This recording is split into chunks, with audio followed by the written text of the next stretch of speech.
एक प्रश्न आहे, सीआयडी त्याला कायमच तुरुंगाच्या आत टाकेल की या गुन्हेगारीच्या गडद खेळामध्ये कोणीतरी कराडला कायमच शांत करेल? वाल्मिक कराडचा शेवट सीआयडीच्या गोळीने होणार का की कोणी गुप्त ताकद त्याला आधीच संपवणार आहे?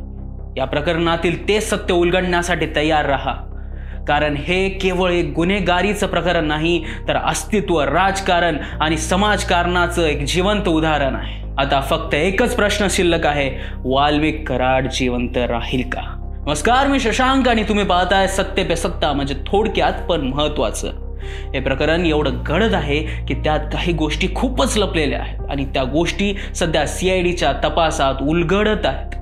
चला तर खूपच धक्कादायक आणि किचकट प्रकरणातील त्या 13 मुद्द्यांविषयी माहिती घेऊया जे या संपूर्ण प्रकरणाला एक मोठा गुन्हा बनवतात। वाल्मिक कराड हा एक सराईत गुन्हेगार आहे ज्याच्यावर अनेक खंडणी, चोरी आणि अन्य गंभीर गुन्ह्यांचे आरोप आहेत। सीआयडीने त्याला पकडल्यावर त्याच्या मागे असलेल्या गुन्हेगारीचा गट उलगडायला सुरुवात झाली आहे, जो यापूर्वी अनेक अपराधांमध्ये गुंतलेला होता। वाल्मिक कराडने सुनील शिंदे याच्याशी संवाद साधून एका मोठ्या खंडणीचा प्लॅन सुरू केला होता। त्याने 2 कोटी रुपयांची खंडणी मागितली होती आणि त्याच्यासाठी त्याने विष्णू चाटेच्या माध्यमातून सुनील शिंदेशी संपर्क साधला। सीआयडीने असा दावा केला की या प्रकरणात आणखी 3 फरार आरोपी आहेत। सुदर्शन घुले, कृष्णा आंधाळे आणि सुधीर सांगळे या सर्व आरोपींचा संबंध वाल्मिक कराडच्या खंडणीच्या गटाशी आहे आणि त्याचा शोध घेणं अत्यंत महत्त्वाचं आहे। सुदर्शन घुले हा प्रमुख आरोपी आहे ज्याच्यावर संतोष देशमुख खून प्रकरणामध्ये मोठे आरोप आहेत। त्याचे आणि वाल्मिक कराड याच्या संबंधात सीआयडीने एक महत्त्वपूर्ण माहिती मिळवली आहे की हे दोघे मिळून एक मोठं गुन्हेगारी रॅकेट चालवत होते। सीआयडीने कोर्टात काही महत्त्वपूर्ण मुद्दे सादर केले आणि वाल्मिक कराडची 15 दिवसांची कोठडी मागितली। यामध्ये त्याच्यावर खंडणी मागण्याच्या आरोपांसोबतच त्याच्या गुन्हेगारी नेटवर्कचा शोध घेण्यासाठी रिमांड आवश्यक आहे। वाल्मिक कराडने खंडणीच्या रूपात 2 कोटी रुपयांची मागणी केली होती। ही खंडणी रक्कम एका मोठ्या आर्थिक साखळीला धरून होती ज्यामध्ये अनेक व्यावसायिक आणि गुप्त व्यवहार सहभागी होते। विष्णू चाटेने सीआयडीला सांगितलं की 29 नोव्हेंबर 2024 रोजी वाल्मिक कराडने सुनील शिंदेला बोलताना खंडणीच्या मागणीचे 100% कबूल केले होते। त्याने त्याच्या कार्यशैलीचा तपशील देताना सीआयडीला महत्त्वाची माहिती दिली। वाल्मिक कराड आणि त्याच्या साथीदारांनी खंडणी मागण्याची एक खास पद्धत वापरली होती। यामध्ये व्यापारी, सरकारी कर्मचारी आणि अन्य प्रमुख व्यक्तींसाठी दबाव तयार करणे आणि त्यांची इन्फॉर्मेशन लीक करून धमकवणे याचा समावेश होता। वाल्मिक कराड आणि त्याच्या साथीदारांनी खंडणी मागण्याचे कारण तेच होतं की त्यांनी मोठ्या प्रमाणावर व्यावसायिक लोकांच्या दबावाखाली आणण्याची युक्ती केली होती। यामुळे त्यांना पैसे मिळवण्याची आणि आपली सत्ता वाढवण्याची संधी मिळाली। सुनील शिंदे हा या गुन्हेगारीत एक महत्त्वाचा किडनॅपिंग गँगचा सदस्य होता। त्याच्या सहयोगाने वाल्मिक कराडने खंडणी मागितली होती। सीआयडीने तपास करत असताना त्यांना सापडले की वाल्मिक कराड आणि त्याच्या साथीदारांना एक गुन्हेगारी साखळी चालवत आहेत।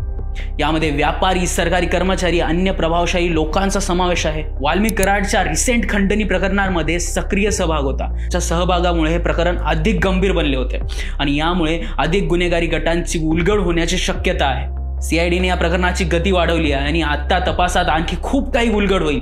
त्याच पद्धतीने वळण घेत सीआयडीने आणखी आरोपींना धरून या खंडणी गटाचा संपूर्ण गडबड उघड करण्याची तयारी केली आहे। परंतु या संपूर्ण प्रकरणाच्या संदर्भात एक प्रमुख प्रश्न आहे, कराडवर प्रचंड दबाव असताना त्याला मरणाच्या धोक्याचा सामना करावा लागेल का? सीआयडीच्या तपासाची गती आता वाढली आहे। प्रकरणाच्या प्रत्येक बाबीला सीआयडी चौकशी करत आहे, पण या तपासामध्ये एक महत्त्वाचा प्रश्न उठतो, सीआयडीची कारवाई किती तीव्र होईल?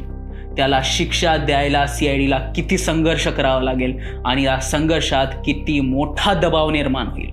वाल्मिक कराड एक सराईत गुन्हेगार आहे आणि त्याच्यावर अनेक गंभीर आरोप आहेत। त्याच्या सुरक्षेची अवस्था काय आहे? कराडकडे असलेल्या सुरक्षा व्यवस्थेची तपासणी केली जात आहे का? त्याच्यावर असलेले दबाव आणि त्याच्या धोक्यामुळे कराड कितपत सुरक्षित आहे? कारण कराडवर धोका वाढत आहे। कराडला कोण मारू इच्छितं? सर्वात महत्त्वाचे, कराडला मारण्याची किंवा त्याला धक्का देण्याची कोणती व्यक्ती किंवा गट तयारी करत असेल? कराडचा ऐतिहासिक कारभार आणि त्याच्या संबंधित लोकांना कधीच विसरता येणार नाही। त्याचे अनेक विरोधक आहेत आणि त्यांना त्याच्या धोक्यापासून मुक्त होण्यासाठी त्याला काढून टाकण्याची इच्छा असू शकते। यामध्ये कराडच्या प्रतिस्पर्धकांचा, त्याच्या टीममधील गद्दारांचा आणि राजकीय मंडळींचा सरळ समावेश असू शकतो। त्याच्या रक्तमय भूतकाळामध्ये त्याला या संघर्षामध्ये मरणाचा सामना करावा लागेल का?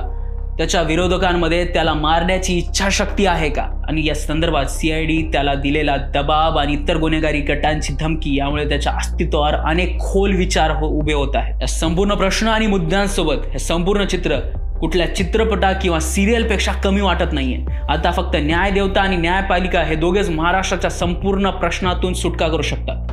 पण एक काम मात्र जे तुम्ही करू शकता, व्हिडिओ आवडला असल्यास आमच्या चॅनलला लाईक, शेअर व सबस्क्राईब करा आणि अशाच महत्त्वपूर्ण अपडेटसाठी पाहत राहा सत्य पे सत्ता, थोडक्यात पण महत्त्वाचं.